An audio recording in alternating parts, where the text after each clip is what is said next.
It's CardKast with Mike and Lens, the show about everything sports cards, autographs, and memorabilia. I'm Len plus Z, and I'm here with my friend and co-host Mike D. Mike, good morning to you. What's going on? Good morning, Lenny. Thanks for doing this again. It's been a little while. Happy to be back. Yeah, and, to the listeners out there, it is... Mike's got, he's killing it over there in opening day. He's got his own business to run, which takes a lot of time. I'm putting a lot of effort into my own, buying and selling and, selling a lot of stuff on eBay and getting a lot of that stuff up there. So a lot of the attention goes up there. And, the thing about doing podcasts is if you do, 45 minute to an hour podcast, it's about 4 hours to actually just get it up. So, we're going to try to do more things, but today I'm pretty excited because, we have Jimmy Ryan coming back on, and we're going to talk about the East Coast National over at, Hofstra University there in Long Island. Absolutely. Looking forward to that. So we're going to get him on. So just, hang out with us for a second and we'll get him on. All right, so here with us now is show promoter and dealer Jimmy Ryan. We've had him on before. You could check out some of our earlier podcasts. I believe he was our first guest a little over a year ago. So please welcome to the show, James Ryan.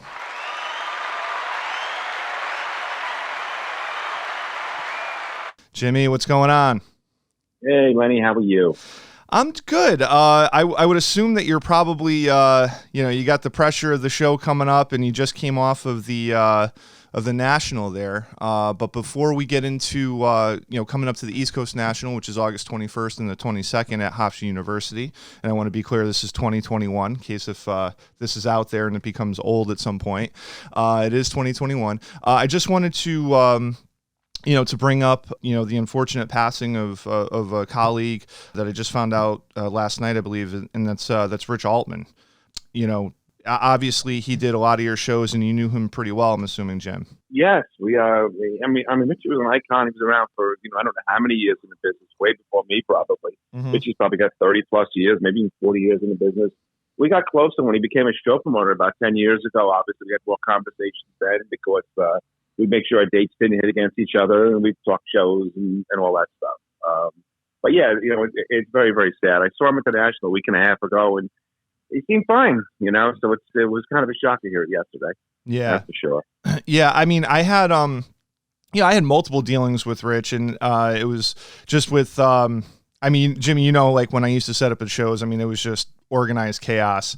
And so he would come by and look in my booth, and then he'd kind of at first I thought he was looking at it like, dude, how is this guy setting up and do, he kind of almost like a little bit of a condescending way, but then he would go back to his booth and say, I can't put this stuff on my pallet. I want you to buy it from me. And he would just start selling me deals.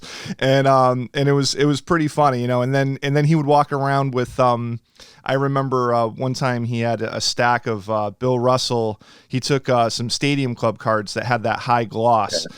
And they were, and he was obviously very close to Bill Russell, and which he had him at his shows and everything. And but they were blem. They were, cards were spotty and blem because of that gloss. Mm-hmm. So he was, he'd sell them to the dealers at $20 a piece, and and that was it. It was, so I always liked Rich, and it's very sad. And obviously our thoughts and prayers go out to one of his family. One of his first things he did at one of his very first shows that he ran. I think I might have actually been his first show. And he had Bill Russell up there signing. He gave all the dealers signed 8x10 as a thank you for coming to the show and supporting the show, which was very, very nice to do. Yeah. Everybody got an 8x10. It was very nice. Yeah. No, that is cool. So, and we also obviously we got Mike here from Brooklyn. Mike, what's going on, man?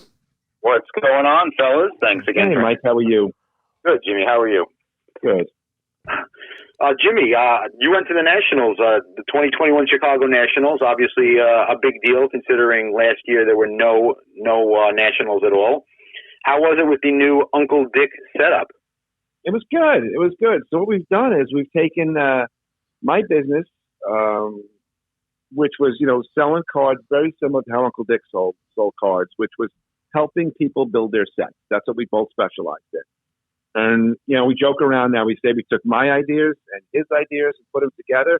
And between our 85 years worth of experience, we actually got it figured out. But it was It was very, very good. The show was very, very active. Probably the busiest national I've ever seen. I was there in '91 in California when they had the largest crowd they ever had. And this crowd here had to rival that. It was just crazy. I think it's a combination of not having a show for 2 years and people just wanting to get out and get on and do things, and the hobby's hot.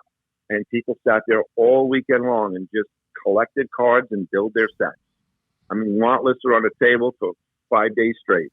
You know, we had 22 chairs in front of our table, and all 22 chairs were full the entire weekend. That's awesome. Standing room only. It was, but it was like that. It was like that at everybody's booth. I haven't talked to a person that said that the show was slow or, gee, you know, I wish it was better. I mean, everybody's just raving about the show. So, but the setup went well. Back to your original question, the setup went well. It was great to see people building their sets. It was fun. It was exciting. Everybody was in a good mood. The show had a complete buzz for the entire week. And I just wanted to just touch upon for some of the listeners that may not know who Uncle Dick is, which is very hard to, hard to know. I mean, if you've gone to multi-day shows, chances are you've run into him and run into, his booth setup and everything like that. And he's been in the industry forever. If he wasn't able to come up to the tri-state area, later on, is probably because he was coming from North Carolina, I believe, right? He's from North Carolina. He's now relocated a couple of years ago down to Sarasota, Florida. Okay. So he's down in Florida now. Yeah. So it's really a far drive to come up here now. Right. So, and I believe when, he was doing the circuit, we called it, the dealers call it the circuit, you run into him in Valley Forge. Valley Forge is probably a little bit easier for him to get to as opposed to say like, a Hofstra show or maybe even a White Plains, but typically he would show up at a East Coast National. And I remember him setting up. Yeah. Always in his lime green. Yeah. Yes. Tradition was lime green sign, lime green shirts, always lime green.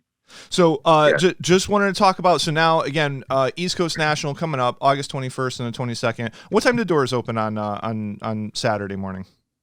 Saturday morning, 10 o'clock, 10 to 5 on Saturday and 10 to 4 on Sunday. Okay. And then also are you doing admission sales? Is that correct on the site?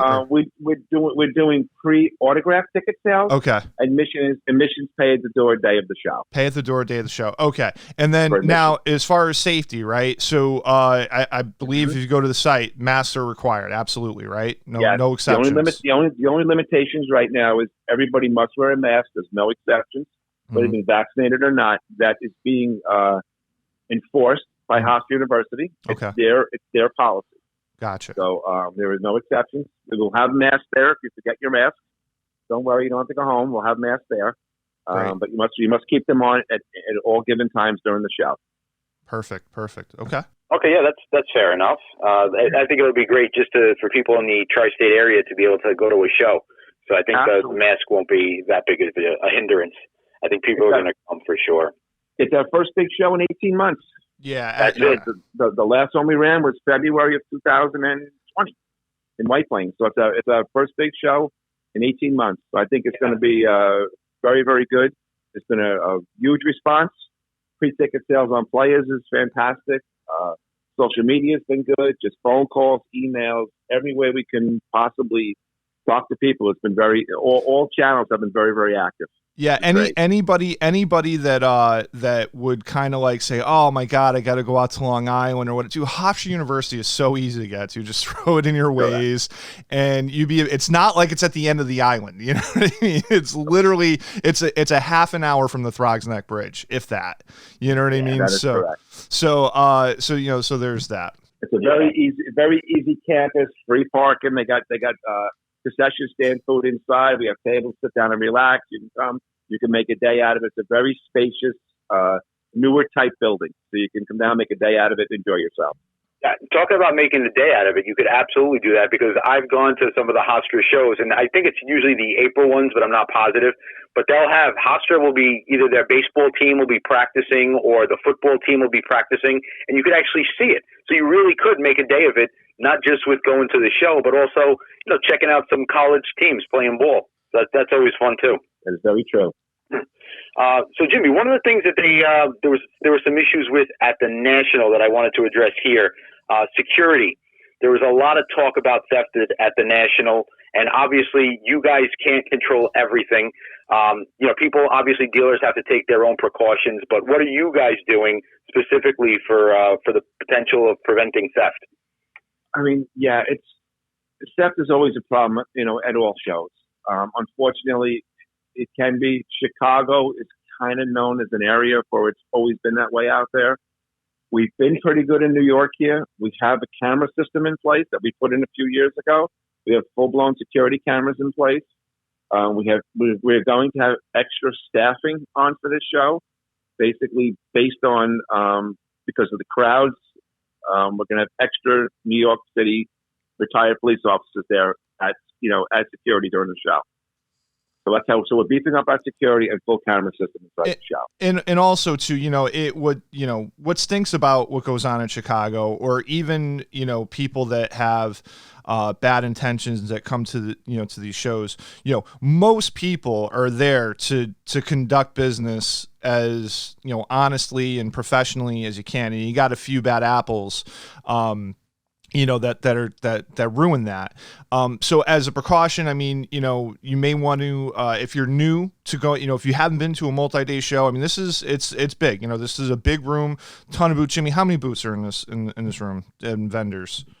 There'll be approximately 400 tables with about 125 vendors. Okay. So now you have aisleways and this and that. And, one of the things I did see, on the National that became a pretty popular video was somebody's backpack was getting pickpocketed, so it's not just the dealers that, may get some stuff stolen, but, also some of the collectors that are walking around with their stuff. So just be smart with your own stuff and, and be self-aware, don't leave your stuff at a table. Don't lay things out and forget about it. You have to pay attention to your own stuff. So, right. Unfortunately, people will get caught up in the excitement sometimes, let their guard down. You still have to keep your guard up at all times. Yeah, and that's it. So, all right. Now, as far as the booths, I'm assuming that with that many, I'm familiar with that show, so I'm assuming that you're sold out, correct? Yeah, we have I actually have the largest waiting list I've ever had for a show. Okay, so if you're like a newbie and you're looking to, if you were a newbie and you were looking to set up at this show, not at, obviously you got to call and you'd be putting in a waiting list, but you're not going to be able to get into set up at this show because you're sold out. That is correct, but okay. You should always call the office and always get on the list because when future shows come up, whose wife planned a vacation and who can't come, so spots do open up. Okay, and that always is that rotating 20% of openings at all shows. And that number is also on the website as well to call and if you want to be a dealer. Okay, got it. Yeah, and speaking of the website, first of all, it's nyshows.org, and on there you could find the guest lineup. And for putting this together, I'm assuming this was done over time, and the hope was that you were going to be able to get this show. But in my eyes, someone who's seeing this looks like in my eyes it was put together quickly. But for the sake of being put together quickly, for the names that you guys have, Mariano Rivera, Lawrence Taylor, Pedro Martinez, Dwight Gooden, Jose Reyes, you can play catch with Jose Reyes. Like, there's some really cool stuff going on. So, and the pricing for all these guys, everything is on that website, correct? Yeah. nyshows.org? Mm-hmm. That is correct. And yeah, we tried to put together a lineup that had a little bit of football, a little bit of baseball. We only got one hockey guy. We tried to get more hockey players. We just couldn't pull it off here. We do have free giveaways with the autographed guests each day. Free guests on Saturdays, John Montefusco. Free guests on Sundays, Howard Johnson. With your paid admission, you get one free autograph as long as you show up at the times when they are signing. And then we have what we think is a pretty solid lineup to bring out here for the first time, coming out of the gate. Yeah, and you know what I appreciate? I like the fact that you guys reach beyond the realm of sports. And you're having other people come on. You're having celebrities do signings. I really, really like that. I think, as things progress, and I notice even in my break room, people like obviously sports is paramount, but people do like, celebrity autographs, meeting celebrities, the Michael O'Keefe's, the Cindy Morgans that you guys are going to have there, the different people that have maybe, played a role in their lives just via movies. So I really enjoy that, and I'm sure other people do as well. Yeah, and the nice thing we're trying to do with the celebrities is they're going to be at a dealer's table, Joe Zaccaro's table, right in front of the show, signing at the table, and it's a very relaxed atmosphere. Yeah. Walk up, talk to them, shake their hand, that kind of stuff. It's not as rigid as going through the autograph line. It's a little more relaxed atmosphere. So it's kind of a nice little thing to add to the show. Is Denny McClain coming out? Not for this show here. He's going to come out probably in October. Okay. All right. Great. Okay. Perfect. And you guys are going to run another Hofstra show in October. That is correct. Our normal dates for Hofstra was generally April and October. Okay. But obviously we couldn't run for the last year and a half, so we put one here in August. This would have been the same weekend as the East Coast up in White Plains. So we're going to go back to running our normal show in October.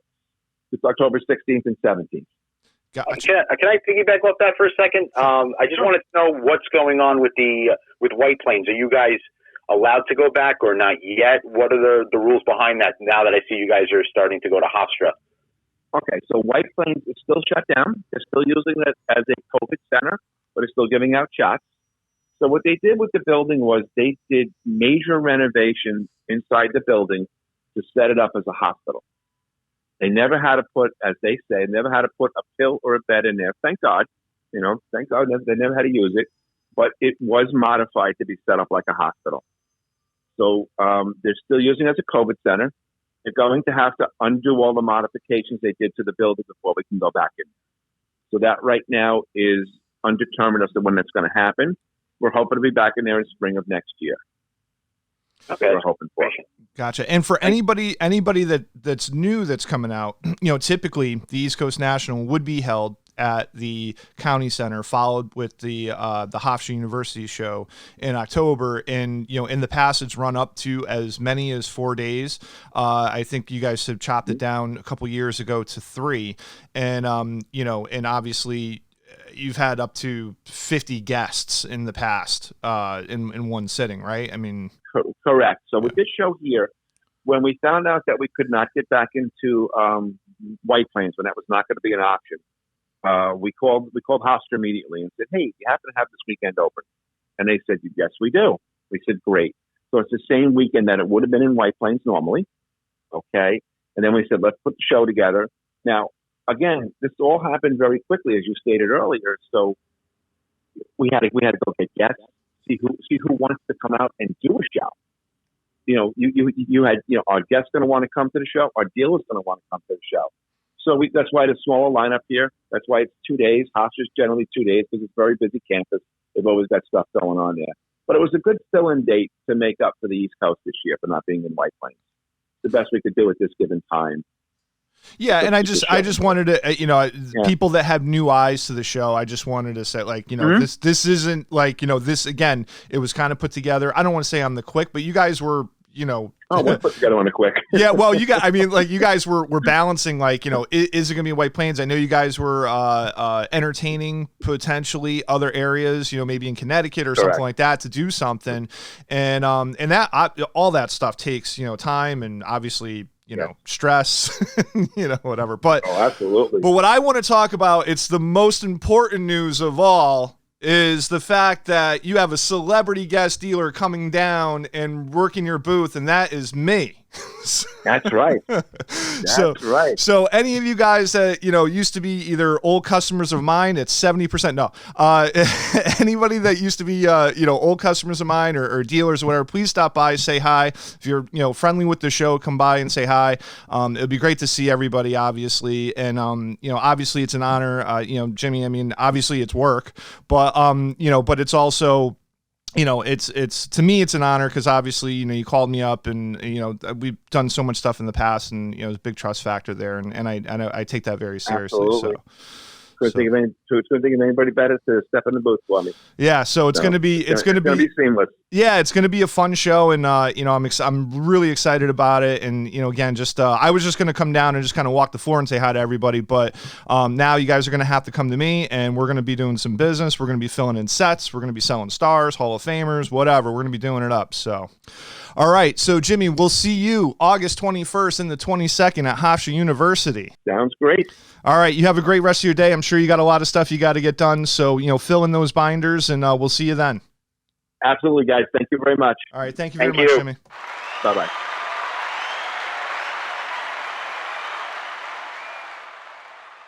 That's that. Now, Mike, just on the quick, obviously the break room will, with the East Coast National, we'll have the nyshows.org link down below that you can click. And then also, we always have the opening day room that you could click and you can join. You've been rocking over there with some of your big hits there. You want to go over you had some 101 tops hits. You had, which I thought maybe might have been a mistake in the case. How they collate the cards, but I mean, you've been pulling some stuff out. I don't even know, man. Over the last, since the last time we've done a podcast, it's just been on fire. The breaks fill in seconds. A lot of the times I'll have to do second, third, fourth boxes. I'll leave things open. Actually, tonight I'll be leaving. It's my last day of breaks for a few weeks while I go on vacation, and I'll be having people just choose as many spots as they want, and I'll be breaking as many boxes as fill up. But yeah, everything's filling up quick and things are flying. We've hit a ridiculous Justin Herbert auto out of 5. We've hit a second Willie Mays rookie card, graded PSA, like ridiculous stuff. Yeah, that's the 52 tops, right? 1952 tops, Jeez. Willie Mays rookie card. Yeah, that's what makes my room a little bit different. That it's very, very.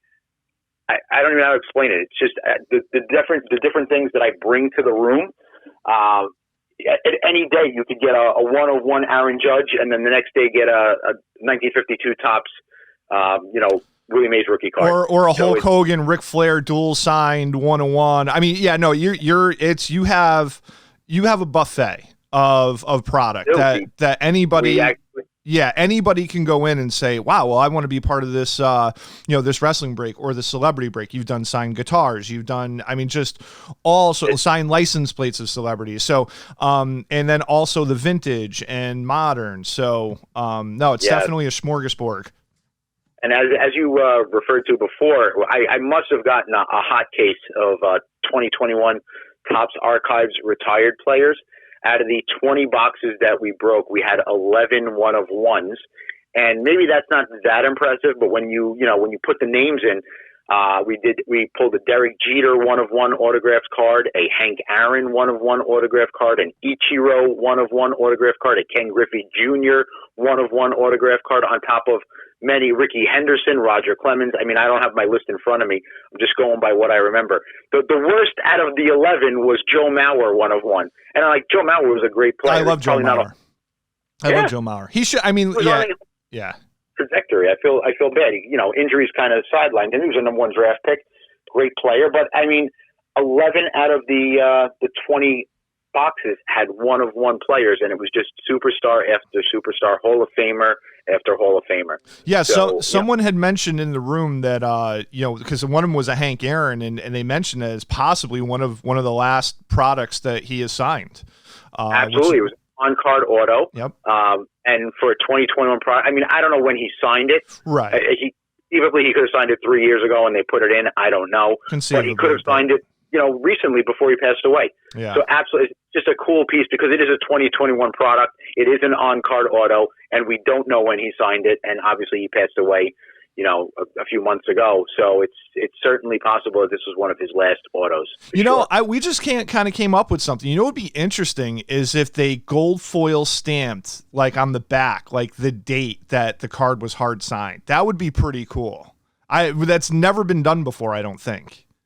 You're right. I think the only issue with that would be that you would assume that most of the stuff would be signed that year. Right. Although there are people who, I don't know if you guys, if you saw, there was a guy with a sign at the National that said he's been waiting 10 years, 3 months, and 28 days for his redemption. Yeah. And it kind of blew up all over Facebook. But, that's great. It was like a 2011 product, and he finally gets the auto in 2021. Are they stamping that 2021? It's a black eye on whatever. He didn't mention the company, whether it was Panini or Topps. Right. But I think it would be a black eye on the company if they actually did for a 20. It could be a 2011 Mike Trout. I wouldn't be, but it would be something like that. It'd just be pretty funny. But that wouldn't be a horrible idea. But it's more work for the company that they're not going to do. Right. Well, listen, enjoy your vacation. And while you're on there, if you get bored and you want to throw any of them, I'm not trying to put you on the spot, but if you want to throw any of those highlighted videos on the, YouTube channel there, I'm sure it'd be pretty exciting to see. So I purposely saved the good ones, and I've just been lazy about it, and I apologize, but I do have some good videos that I will put on YouTube so people can actually see the amazingness that comes out. And I'm not, listen, I love people in my room. Also, just for the record, you don't have to spend any money to be in my room. Obviously, it's Facebook. It's free. I also, quick plug, I own a bunch of horses,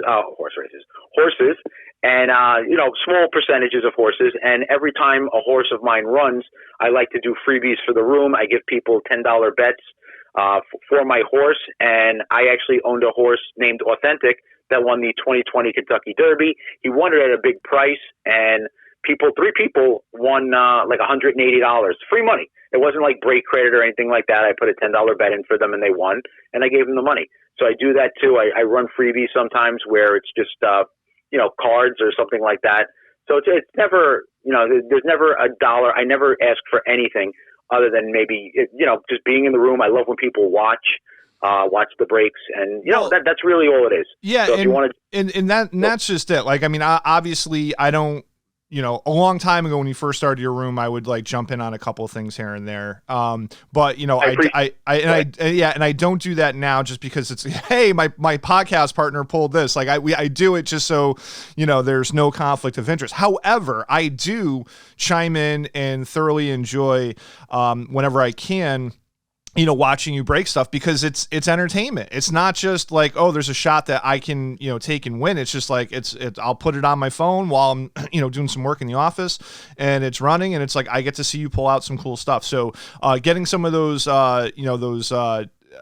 more popular or some of the hits that you got that were, that went over very well, and getting those up onto the channel, more and more people will be able to see and get a taste of what you actually do, which is going to be pretty cool. Yeah, I agree.